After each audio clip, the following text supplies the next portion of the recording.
उन्होंने इस प्रकार से इतिहास को लिखा कि जो ब्राह्मण अनुकूल है और जो समस्त मूल्यवासी बहुजन समाज है उनके प्रतिकूल इतिहास इस देश में लिखा गया है। और इस प्रकार का इतिहास लिखने की वजह से पूरे देश भर में क्या हुआ कि जिस प्रकार से मूल्यवासी बहुजन समाज में जो जानकारी उपलब्ध होनी चाहिए थी, जो ज्ञान विकसित होना चाहिए था, जो तर्क विकसित होना चाहिए था, वो तर्क ज्ञान और जानकारी हम लोगों के पास में उस प्रकार से प्रोवाइड नहीं हुई।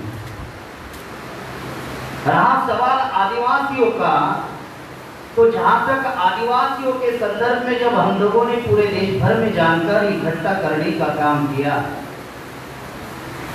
तो प्राचीन काल से ही आदिवासियों को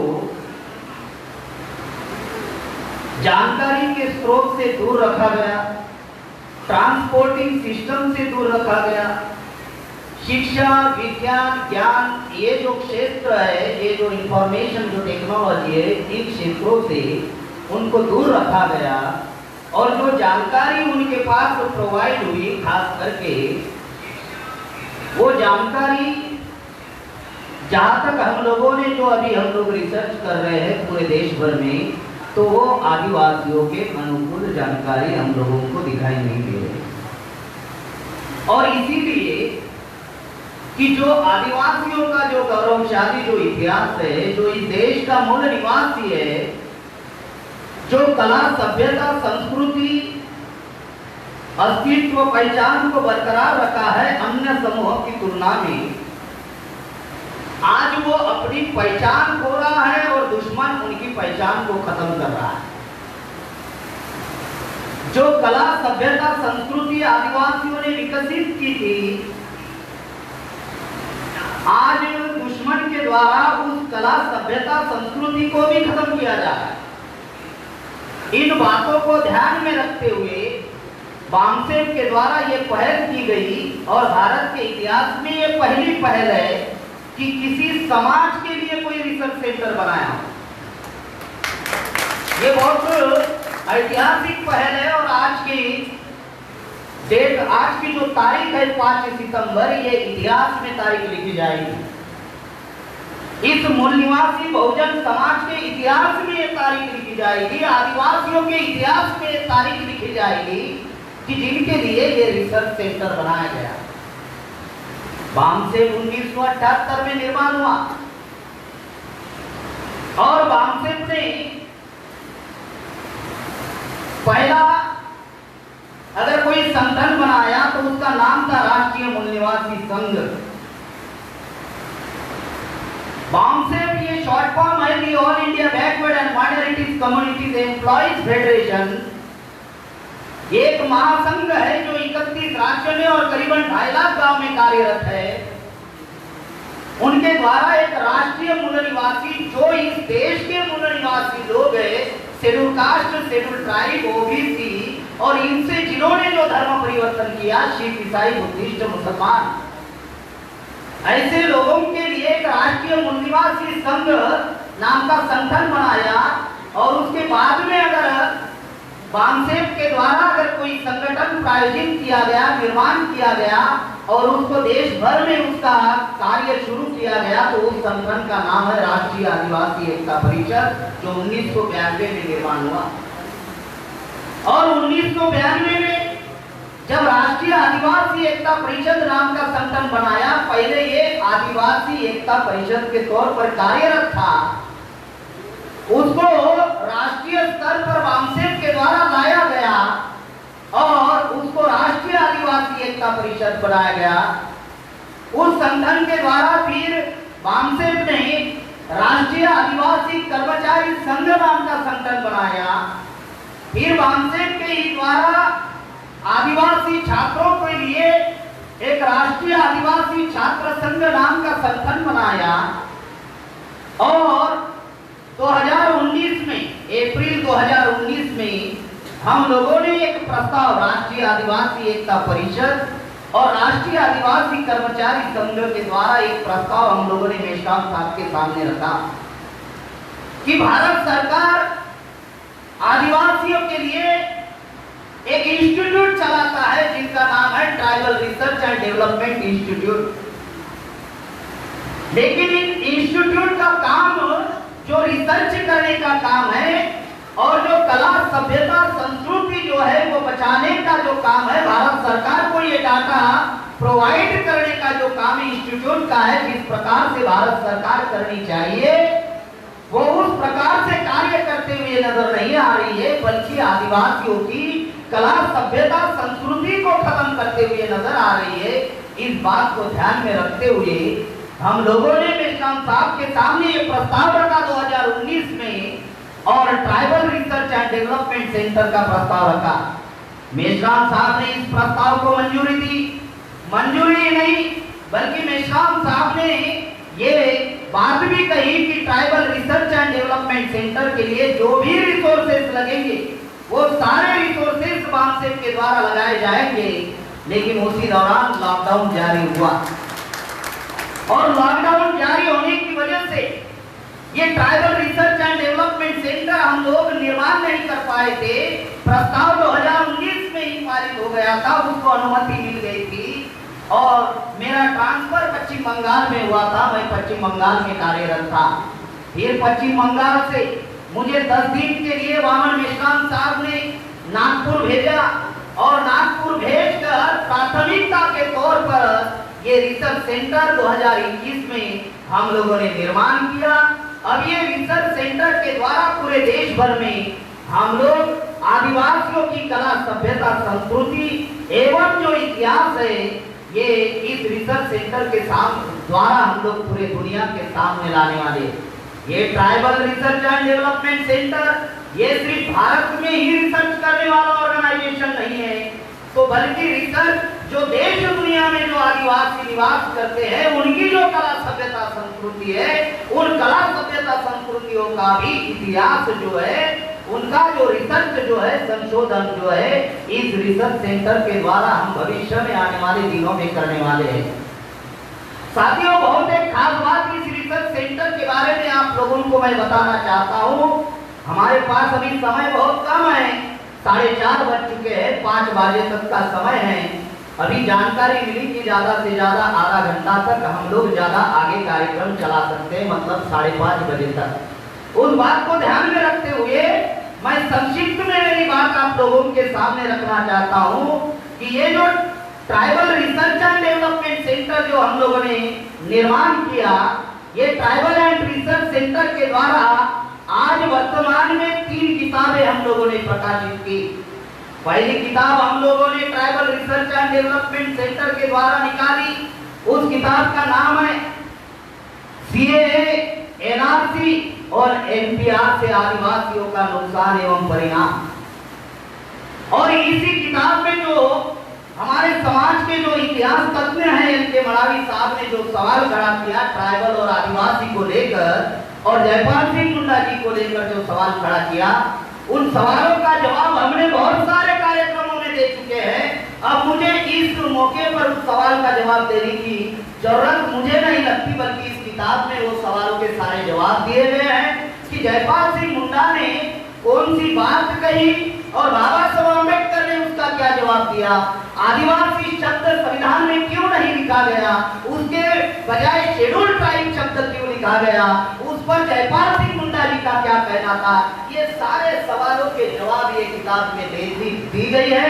मैं ये किताब एल.के. मडावी साहब को शायद ये किताब मिली नहीं होगी, लेकिन ये किताब मैं इस मौके पर उनको मैं प्रेजेंट करना चाहता हूँ ताकि वो ये किताब पढ़े और पढ़ने के बाद में फिर मुझे टेलीफोन करके प्रतिक्रिया बताए। दूसरी इंपॉर्टेंट बात, अभी 9 अगस्त को एक दूसरी किताब हम लोगों ने प्रकाशित की। उस किताब का नाम है विश्व आदिवासी दिन अर्थात विश्व मूल निवासी दिन। और एक तीसरी किताब जो है आदिवासियों के विस्थापन के ऊपर लिखी गई, वो भी किताब जो है अभी प्रिंट होकर रेडी है।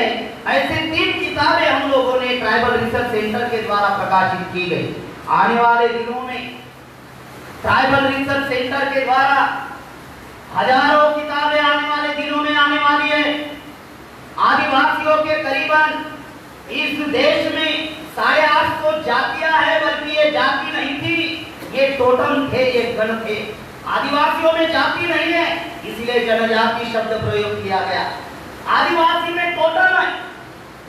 ट्राइबल ट्रेड का मतलब है कि जो कबीलाई गुण है, वो कबीलाई गुण आदिवासियों के अंदर है। करीबन 850 जाति आदिवासियों की निवास करती है। अगर एक एक जाति के ऊपर, एक एक गण के ऊपर, एक एक टोटम के ऊपर अगर हम लोग किताब लिखेंगे तो भविष्य में 850 किताबें टोटम के ऊपर ही आ जाएगी। दूसरा, इस देश में आदिवासियों ने 1250 लड़ाइयां लड़ी।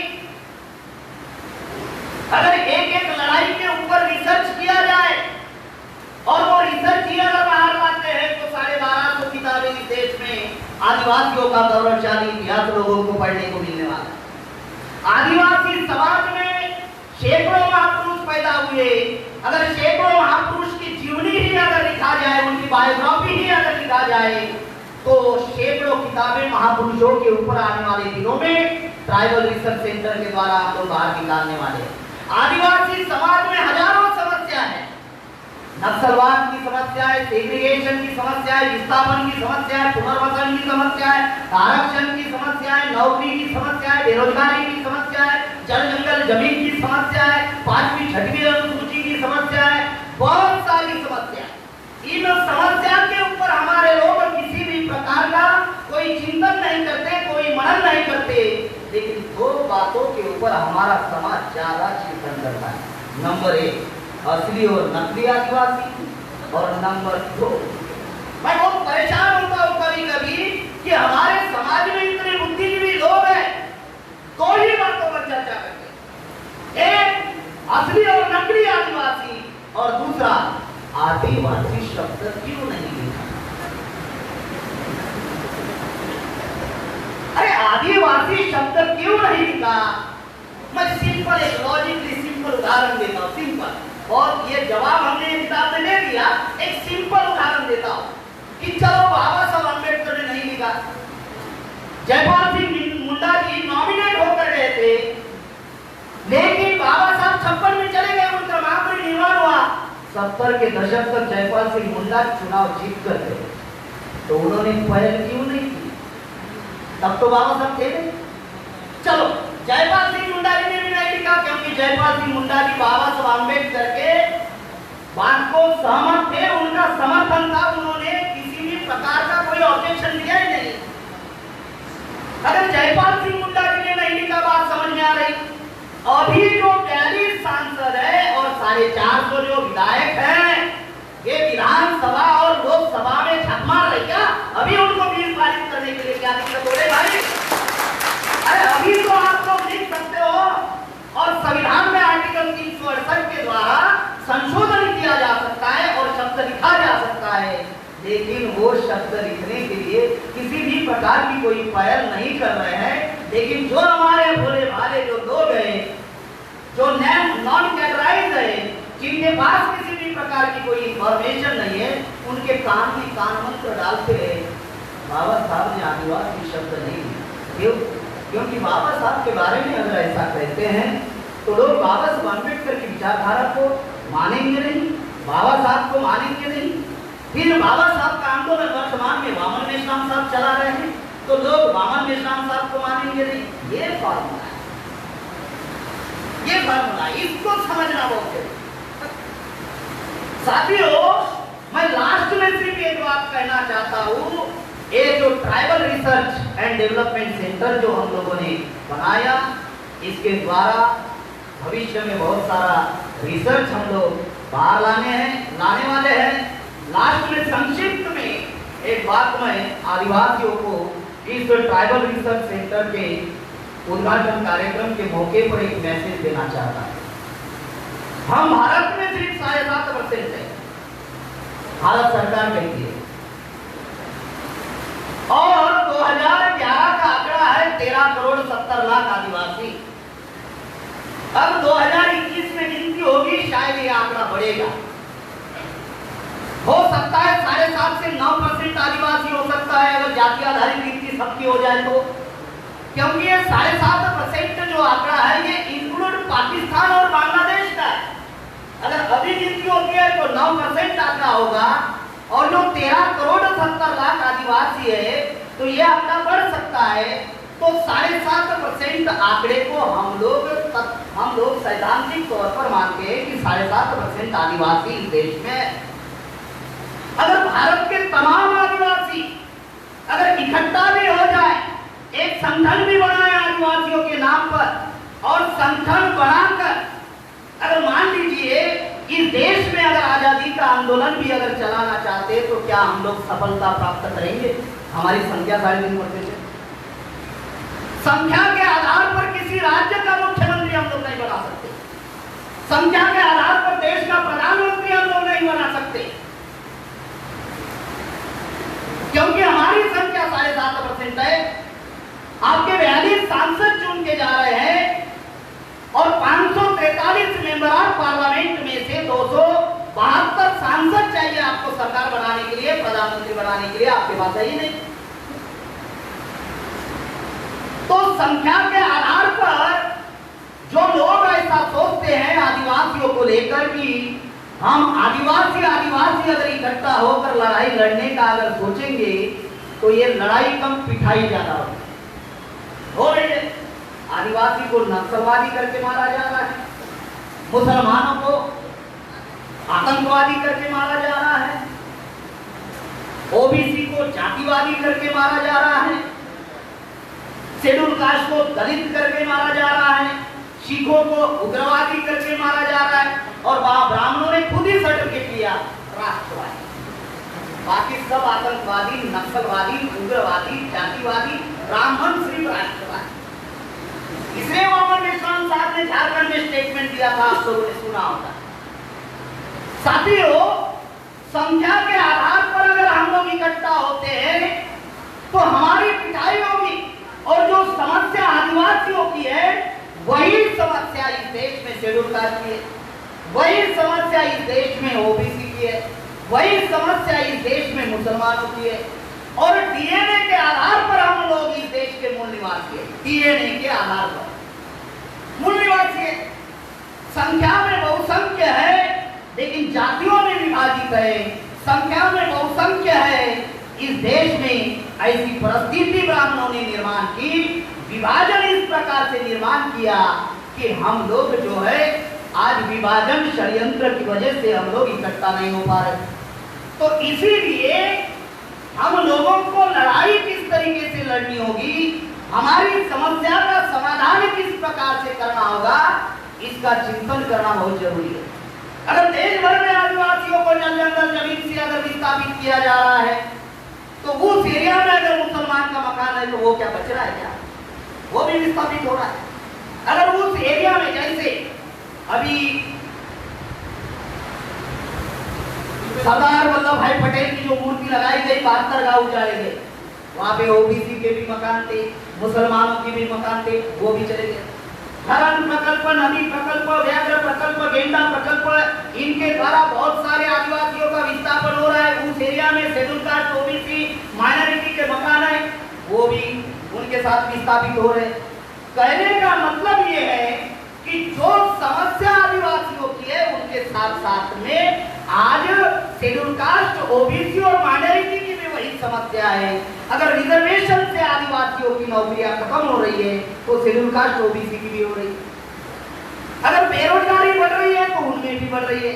अगर हमारी समस्या अगर ये कहे तो हम लोगों ने लड़ाई अलग अलग होकर लड़नी नहीं चाहिए।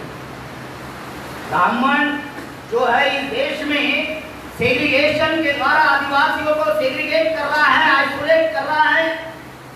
कोरोना से भी भयंकर मामला है। कोरोना में कम से कम आप मास्क लगाकर एक दूसरे से कुछ 1 मीटर डिस्टेंस से आप बात तो भी कर सकते हैं, लेकिन सेग्रीगेट मतलब उनको शिक्षा, ज्ञान, विज्ञान, कंप्यूटर ज्ञान सभी क्षेत्रों से वंचित कर दिया।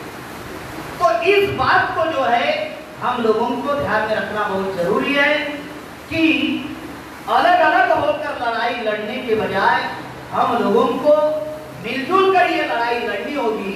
और आज मुझे बड़ी खुशी हो रही है कि इस tribal research and development centre के उद्घाटन कार्यक्रम में आज यहाँ पर शेड्यूल कास्ट के भी लोग हैं, ओबीसी के भी लोग उपस्थित हैं और हमारे मुस्लिम भाई भी उपस्थित है। मैं उन सभी लोगों को धन्यवाद देना चाहता हूँ कि इस आंदोलन को अब कोई रोकने वाला नहीं। लास्ट में एक मैसेज देना चाहता हूँ कि बाबा साहब अम्बेडकर का जितना मैंने उनके किताबों का अध्ययन करने की मैंने कोशिश की, जी उनका जितना आंदोलन मैंने पढ़ने का कोशिश किया, तो गांधी ने प्लान बनाकर इस देश का आदिवासी बाबा साहब अम्बेडकर के साथ में जुड़ना नहीं चाहिए, इसीलिए गांधी जी ने ठक्कर बाबा को सामने किया और ठक्कर बाबा के द्वारा पूरे आदिवासियों को मिसगाइड किया और ठक्कर बाबा के द्वारा पूरे आदिवासी इस देश में गांधी के साथ चले गए और वो गांधी कांग्रेस के साथ चला गया। मतलब आदिवासियों का अभी तक का वोट बैंक सारा कांग्रेस के साथ में ही चल रहा है। ये गलती हम लोगों ने दोबारा नहीं दोहरानी चाहिए। हो सकता है उस दौरान हम लोगों को शिक्षा से वंचित रखा था, इसलिए हम ज्ञान विज्ञान से दूर थे। बाबा साहब अम्बेडकर, क्रांतिवीर बिरसा मुंडा, कंट्या मामा, राघोजी भांगरे, भागोजी नाईक, रानी दुर्गावती महारानी, राष्ट्रपिता ज्योतिराव फुले, शाहू महाराज, सावित्रीबाई फुले, इन महापुरुषों के द्वारा जो आंदोलन इस देश में चलाया, जिनकी बदौलत संविधान का निर्माण हुआ, हमको अधिकार मिले, आज हमको शिक्षा मिली, आज सही और गलत का हम लोग फर्क समझ पा रहे हैं। अभी आदिवासियों ने ये गलती नहीं करनी चाहिए जो गलती बाबा साहब के आंदोलन के दौरान हम लोगों ने की। अगर अभी हम लोग अगर भारत के आदिवासी अगर गलती करते हैं और जो वामन मेश्राम साहब वर्तमान में इस देश में जो मूल निवासी बहुजन समाज का जो आंदोलन चला रहे हैं, समस्त schedule caste, schedule tribe, OBC minority समाज का जो आंदोलन इस देश में चला रहे हैं, इस आंदोलन को हम लोगों को समझना होगा और वामन मेश्राम साहब के आंदोलन को हम लोगों को मजबूत करना होगा। जो गलती हमने इतिहास में की, वो गलती वर्तमान में अगर हम लोग करेंगे तो आने वाली पीढ़ियां हमारी हजारों साल गुलामी में जाएगी। इस बात को समस्त आदिवासियों ने ध्यान में रखना है और वामन मेश्राम साहब के नेतृत्व में जो आंदोलन पूरे देश भर में चल रहा है, उस आंदोलन में हम सब लोगों को साथ और सहयोग देना है। इतनी ही बात इस मौके पर आप लोगों को मैं कहना चाहता हूँ। आपने मेरी बात ध्यान से सुनी, इसलिए सबका आभार, धन्यवाद। जय मूल निवासी, जय भारत, जय आदिवासी।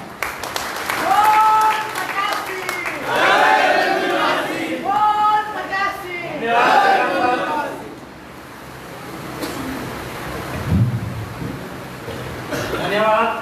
आपने अपने जोशीले और क्रांतिकारी उद्बोधन से हमारे अंदर जो जोश और प्रेरणा मिल रही है, के बारे में आपके बारे में ये कहा जा सकता है, खोल दो पंख मेरे कहता है परिंदा, खोल दो पंख मेरे कहता है परिंदा, अभी और उड़ान बाकी है, अभी और उड़ान बाकी है, जमीन नहीं है मेरी मंजिल, अभी पूरा आसमान बाकी है, अभी पूरा आसमान बाकी है। ऐसी जोशी की जो बात है आपके अंदर। धन्यवाद गेड़ा सर। इसके बाद में मैं लंबे समय से हम जिसके इंतजार में है वो घड़ी वो खत्म होती हुई, मैं माननीय मेश्राम साहब को क्रांति सूर्य बिरसा मुंडा जी की प्रतिमा भेंट करने के लिए यहाँ पर रवि श्रीराम, राष्ट्रीय आदिवासी एकता परिषद नागपुर जिला अध्यक्ष सचिव स्वयं साहब, मीडिया सचिव नागपुर भी आए और मेश्राम साहब को बिरसा मुंडा जी की प्रतिमा भेंट करें।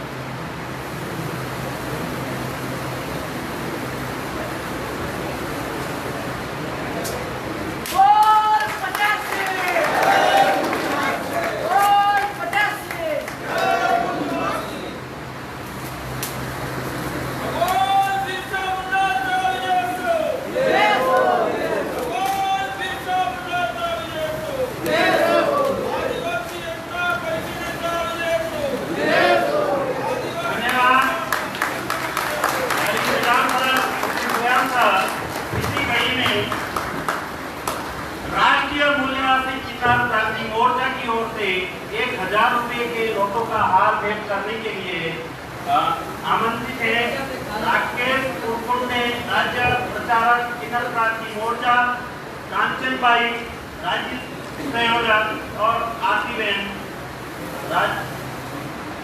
वो आए और 1000 रुपयों का नोटों का हार भेंट करें माननीय मिश्रा साहब को।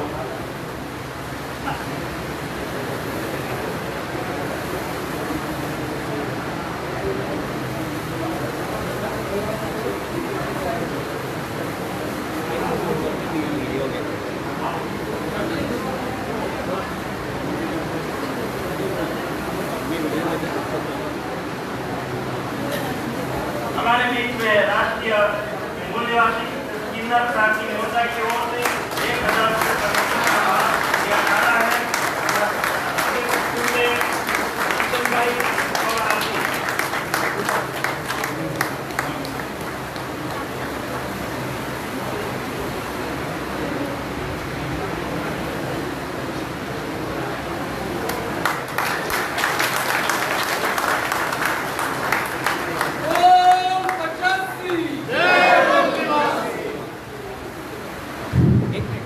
हेलो साथियों, इसी कड़ी में tribal research and development centre का डेवलप करने के लिए हर माह 1000 रुपये की निधि देने के लिए मैं आमंत्रित करता हूँ आदरणीय चंपालाल बरजोर साहब, राष्ट्रीय महासचिव, राष्ट्रीय आदिवासी कर्मचारी संघ राजस्थान, और एक साल के 12,000 रुपये हर साल देने वाले हैं। माननीय चंपालाल बरजोर साहब राजस्थान से, धन्यवाद सर।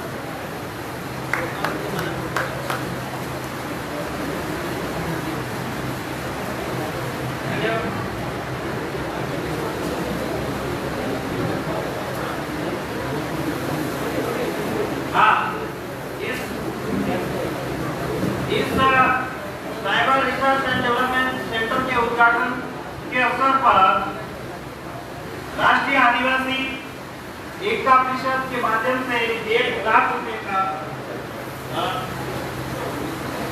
चेक भेंट करने के लिए आमंत्रित है Ghanshyam Alame sir, BS Rana sir, Dulabhai Dendo, Atwal Uraon sir, Mohani Chand Halwa, engineer PK Meshram, माजी कृष्णा टुडू और Anil गेड़ाम sir.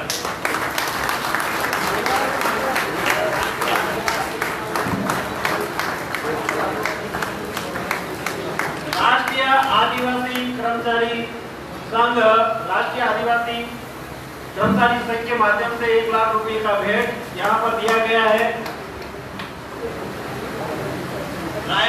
Tribal research and development centre के लिए राष्ट्रीय आदिवासी कर्मचारी संघ के द्वारा 1 लाख रुपया भेंट किया गया है।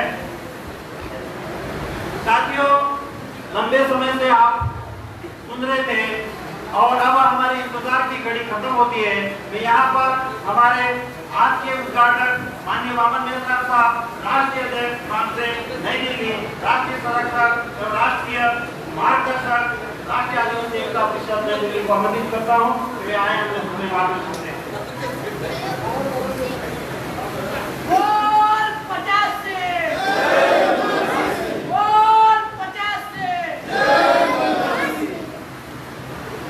साथियों, tribal research and development centre इस नए संगठन का आज उद्घाटन हो गया है। ऐसा मैं औपचारिक रूप से घोषित करता हूँ और ये नया संगठन क्यों बनाया जा रहा है इसके बारे में जो इसको देखने वाले आदिवासी कार्यकर्ता है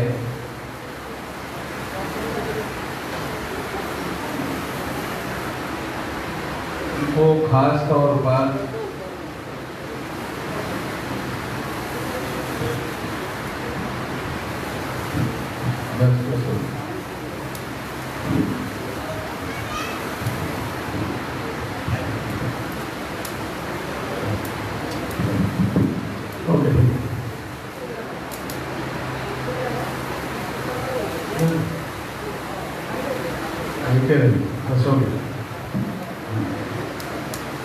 तो ये जो tribal research and development centre जो शुरू किया गया है, इसके बारे में निश्चित रूप से जानकारी होना बहुत जरूरी है।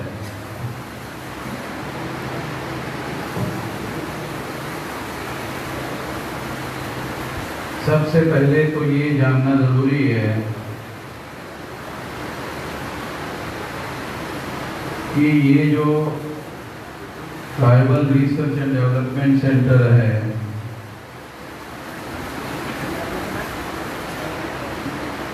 ट्राइबल लोगों के नाम पर बनाया गया संगठन है।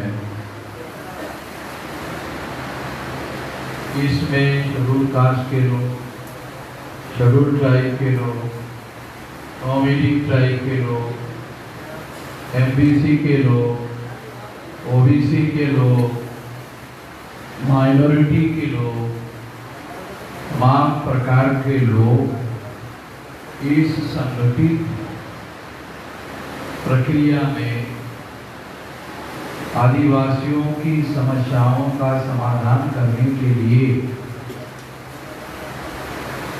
और मदद करने के लिए सक्रिय सहभागी रहकर काम करेंगे।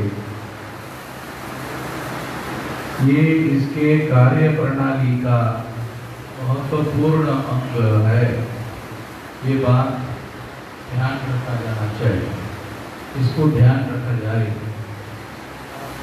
ये है ट्राइबल लोगों के संबंध में रिसर्च करने वाला, मगर इसको करने के लिए, इस काम को करने के लिए केवल आदिवासियों के ऊपर छोड़ दिया जाना ये सही तरीका नहीं होगा। जब हम लोग इस देश में अपने आज़ादी का आंदोलन मिलजुल कर चलाना चाहते हैं, तो उसके संबंध में जो भी रिसर्च करना होगा वो भी हमें मिलजुल कर करना होगा।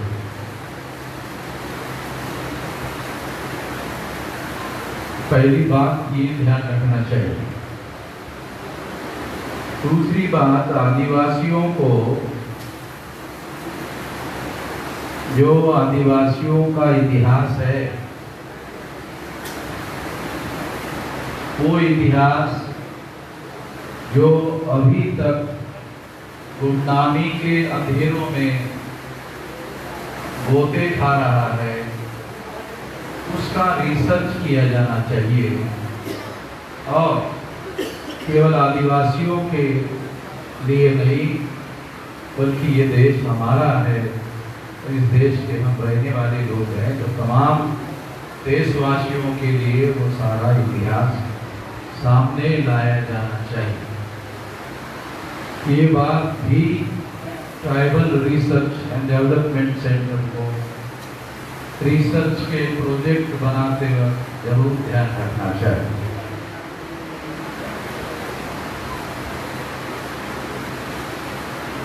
आदिवासियों का इतिहास,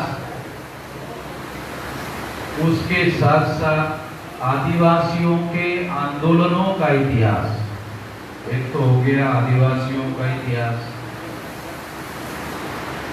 और एक है, मैं थोड़ा पर्टिकुलर बताना चाह रहा हूँ, जिसे समझना जरूरी होगा। आज के मौके पर मैं इसे रिकॉर्ड कर रहा हूँ ताकि ये आने वाले लोगों के लिए एक गाइडलाइन हो जाए, ताकि कौन से दिशा में हम लोगों को काम करना होगा, जिससे आदिवासियों को और हमारे देश के लोगों को उस जानकारी का फायदा हो सके।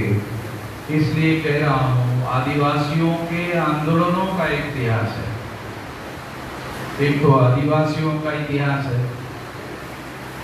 एक आदिवासियों के आंदोलनों का इतिहास है। उस इतिहास को लोगों के सामने लाया जाना बहुत जरूरी है। और उसके लिए प्रोजेक्ट बनाए जाने चाहिए रिसर्च करने के लिए, और नौजवानों को इस काम के लिए लगाना चाहिए।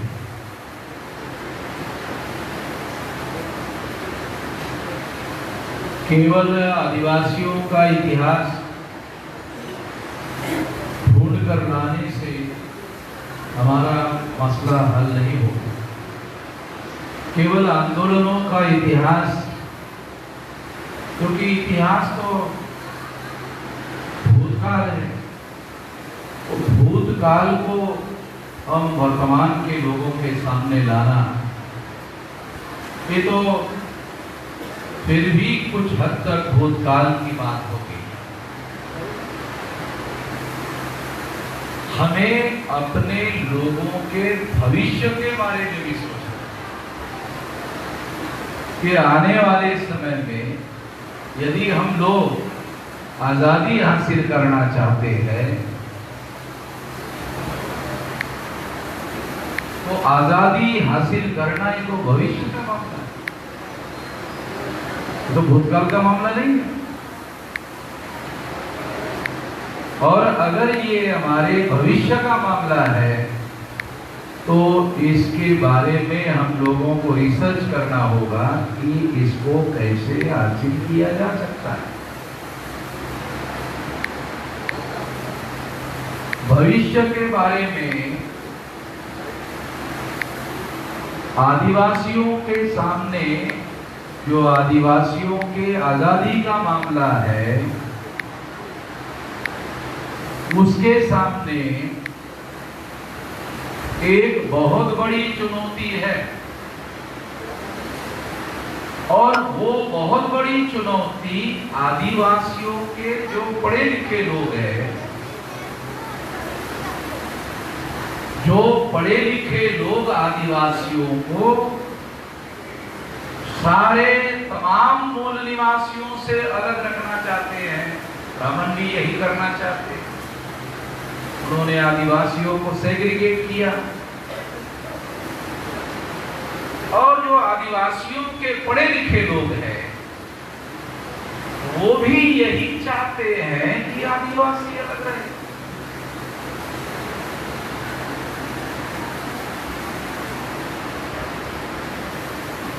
जब अंग्रेज आए तो अंग्रेजों के आने से समय से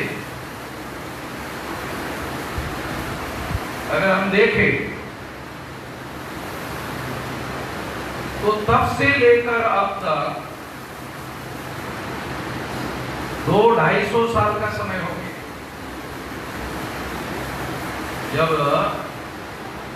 अंग्रेज आए तो मुर्शिदाबाद पलासी की लड़ाई में अंग्रेजों ने यहाँ परास्त किया भारतीय लोगों को, और अंग्रेजों का राज स्थापित हुआ।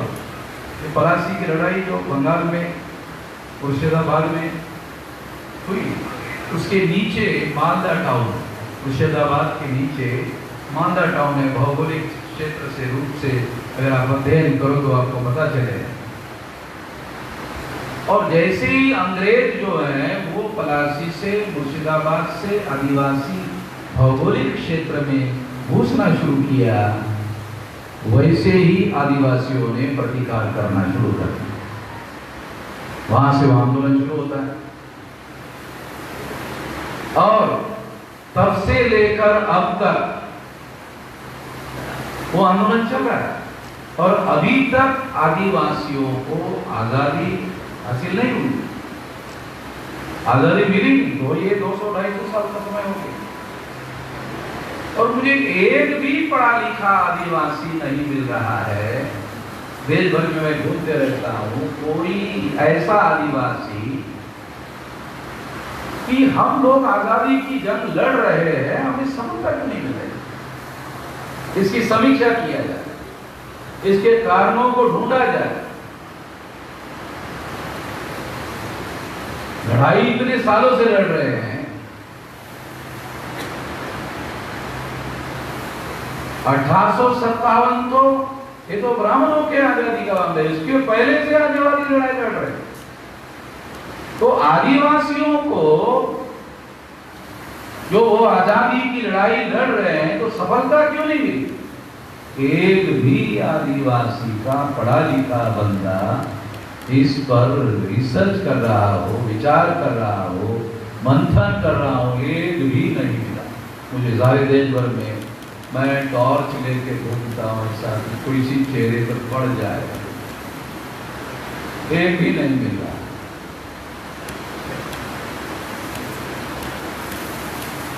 मैं ब्लेम देने के लिए नहीं कह रहा हूं, हो सकता है मेरा अज्ञान हो, कोई आदिवासी निकल कर आ जाए, मेश्राम जी आप अज्ञानी हो तो मुझे ज्ञान का साक्षात्कार हो जाएगा, मैं अज्ञानता से निकल जाऊंगा और मैं उसे गुरु मानना शुरू कर कि तूने मुझे इस अज्ञानता से निकाला, आज से तो मेरा गुरु। कोई मिल नहीं रहा। मुझे अपना अज्ञानता खत्म करने के लिए बिल्कुल शर्म नहीं लगती, बल्कि ये कोई आदमी आ जाए जो अपना अज्ञान खत्म करे तो उसके लिए श्रेय दिया जाना चाहिए, इसने मुझे रास्ता दिखाया, अंधेरे से निकाला, उजाले की तरफ लाया।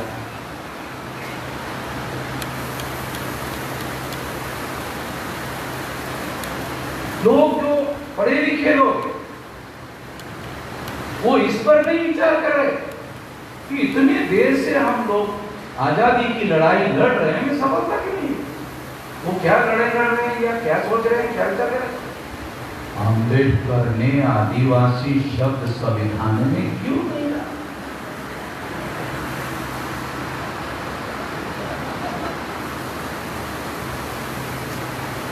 थोड़ा एक चुगने वाली बात है, ऐसे कहने वाली